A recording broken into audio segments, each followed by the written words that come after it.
sa atin ay magagawa po natin patawarin.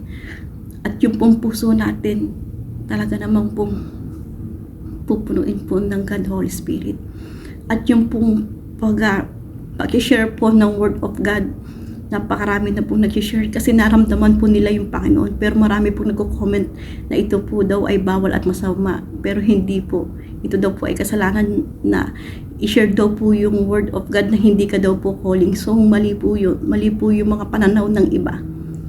Ikaw na nararamdaman mo ang God Holy Spirit, hindi mo ba i-share sa ibang tao? Ipagkakait mo ba na nararamdaman mo ang Panginoon sa iyo? Diba hindi po kagalakan sa Panginoon po na i-share yung salita ng Panginoon. Kagalakan ng Panginoon na i-share yung kanyang mga salita.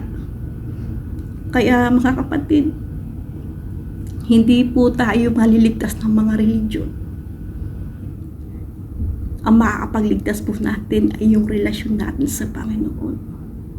Dahil po namamahay po ang God Holy Spirit sa ating buhay, lahat ng mga mali na mga kasalanan ay ating maiiwasan. Ang makamundong bagay dito sa mundo, na halos makamundong bagay na po yung nananahan sa pag-ikot po pa lang po sa tahanan.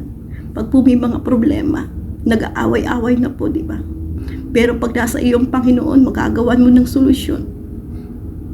Ipapaubaya mo sa Panginoon. Ibibigay mo sa Kanya. Dahil sabi nga po na ang lahat ng mga problema ay kayang solusyonan ng Panginoon. Pero dati po, pag tayo po ay may problema, nakakagawa po tayo ng masama. Diba po? Katulad po na nangyari sa akin. Hinanap ko yung ibang bagay, kasagutan sa problema ko sa ibang tao. Napakalaki po ng kasalanan ko. Pero napakabuti po ng Panginoon. Dahil niyakap pa rin po niya ako sa aking karunihan. I-share ko po ito. Totoo po ito, testimony ko. Na napakabuti po ng Panginoon. Kaya ikaw kapatid, kung may pinagdadaanan ka man ngayon, kung gaano ka kadumi, ano man ang kasalanan mo, Panginoon lang po ang hindi po manghuhusga sa atin. Siya lang po yung magmamahal sa atin. Siya lang po yung magpapatawad sa atin. Siya lang po yung makakaintindi sa atin. Siya lang po. Huwag po tayong lumapit sa tao. Dahil ang tao po, huhusgahan po tayo. Pero ang Panginoon po, hindi kanya sasabihin, bakit ginawa mo to? Napakadumi mo. Makasalanan ka. Wala pong ganun. Pero ang tao, sasabihin sa iyo po ulit-ulit ang mga bagay na ginawa mo. Yun po mga kapatid. Nabaptize po ako ng God Holy Spirit June 14, 2023 po.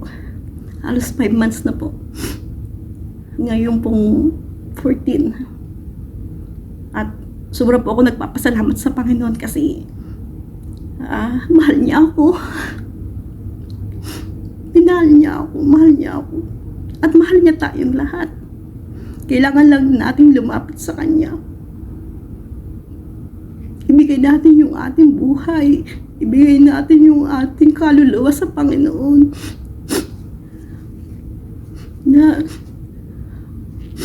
binuhay niya ulit tayo para maglingkod sa Kanya, hindi para sa at bagay. Grabe yung pagmamahal ng Panginoon sa atin, mga kapatid. Kaya yun lang po. Sa mga nagtatanong sa akin kung ano pong religion ko, para po sa akin, nabaptize po ako ng God Holy Spirit. Ang religion ko po ay ang ating Panginoon. Tandaan niyo po, hindi po tayo maliligtas ng mga religion natin kung hindi yung relasyon po natin sa Panginoon.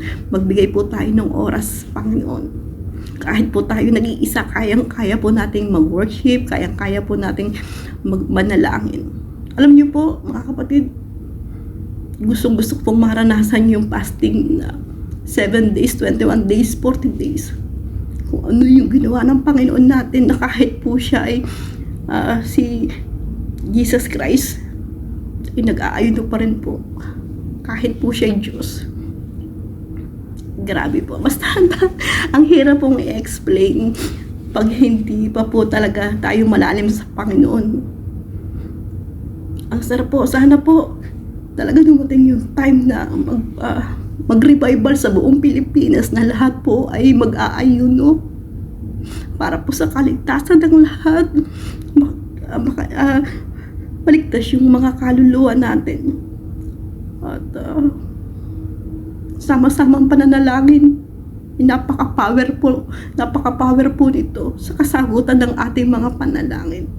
Lalo na po ngayon na nagkakagulo na po ang mga iba't ibang bansa, maraming trahedya, maraming disaster na nangyayari sa buong mundo.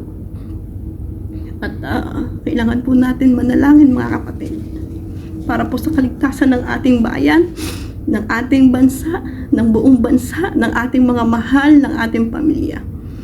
At nawa po'y mabuksan na po ang lahat ng ating isipan, ng ating puso.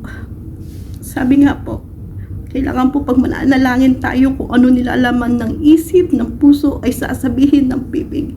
Ngunit kung hindi po ito nagkakaisa, ay huwag po tayong umasa sa answer prayer. Mga kapatid, kaya gusto ko pong i-share sa inyo, manood po kayo sa Jesus is Our Shield Worldwide Ministries. Makinig lang po kayo at mararamdaman nyo po kung ano po yung inyong kung ano po yung reaksyon ng isip nyo, ng puso nyo sa pakikinig. Hindi ko po sinabi na kayo po ay umayon sa kanila. Kayo po yung masusunod sa buhay nyo. Kailangan nyo lang po makapakinig ng mga turo, mga tamang turo at aral ng Panginoon na namumuhay po kay Tatay Renato Carrillo, na makikita po natin yung glory ng Panginoon sa kanyang pagkatao.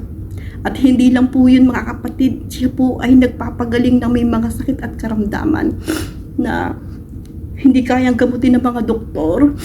Pero doon po, ibigay lang po natin yung faith. Gagaling po tayo instant, mga kapatid. At yun lang po. God bless po sa inyong lahat. Magbasa po lagi tayo ng Biblia. Maraming salamat po.